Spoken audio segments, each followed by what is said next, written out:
جی، جیسے کہ میں نے سنا ہے اپنے مطلب گھر میں، اور جہاں میں نے درس لیا درسگاہ میں، ہماری معلمہ نے ایک بار بتایا تھا کہ قرآنی جو آیت ہوتی ہیں، جیسے کہ کچھ پارے ہوتے ہیں، تو اگر وہ شہید ہو جاتے ہیں، کہیں سے ہٹ جاتی ہے، کوئی ٹکڑا برق ہٹ گیا، ایک صفحہ ہٹ گیا، تو اسے ہم جیسے مسجدوں میں رکھوا دیتے ہیں، یا پھر انہوں نے بولا یا تو کہیں تم گڈھا کھود کے گڈھا کھود کے یا تو وہاں پر دفنا دو، قبرستان وغیرہ میں وغیرہ وغیرہ، یا تو آپ اسے جلا دو۔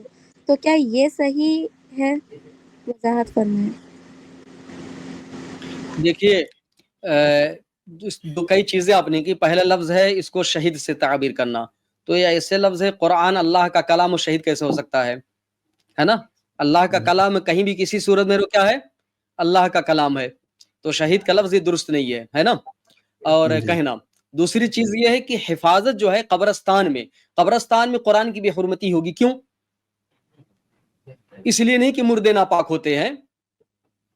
اب دیکھیے انسان جب ہے تو اس کی ہڈیاں سڑی گڑیں گی، مختلف چیزیں، تو اس وجہ سے ایک چیز تو یہ ہے. اور جب کھدائی ہوگی تو لوگوں کے پیر پڑیں گے، اگر وہ چیز ضائع مکمل نہیں ہو گئی ہے تو یہ چیزیں ہوں گی. تو یہ چیز نہیں مقصود ہے کہ ایسے ہی کہیں بھی کھڈا کھود کر کے، گڑھا کھود کر کے، تو یہ دھیان نہیں کہ وہ چیز زمین ناپاک نہ ہو. اب جیسے زمینیں بہت ساری ناپاک ہوتی ہیں، اس میں وہاں پر گندگی ہوتی ہے، پانی گندا پانی جاتا ہے، تو مقصود یہ کہ کہیں بھی جگہ ہو اس کی تقدیس برقرار رہے اور وہ چیز ضائع ہو. اگر نہ کر سکے تو اس میں مطلب جیسے محلہ ہے، مسجد کمیٹی ہے، یا مسلمانوں کی مختلف تنظیمیں، ان کو کوشش کرنی چاہیے اور ہر مسلمانوں کو اپنے علاقے کے لوگوں کو اس پر ابھارنا چاہیے، کیونکہ اجتماعی چیز ہے اور سب کی ضرورت ہے کہ لوگ ایسا کام کرو، اس کے ذریعے سے کام ہو. اگر نہیں ہو رہا تو کہنا چاہیے، لیکن کہنا مقصود یہ کہ کوئی بھی طریقہ اختیار کیا جائے، قرآن کی کسی بھی اعتبار سے اہانت نہ، حتیٰ کی تدفین میں بھی، جلانے میں بھی، اگر قرآن کی آیات کی شکل باقی رہ جاتی ہے جلانے کے بعد اور واضح، تو بھی دھیان دینا چاہیے. ایسا ہو کہ وہ ساری چیزیں رسم و ساری چیزیں ختم ہو جائیں، جس سے نہ لگے کہ یہ قرآن ہے.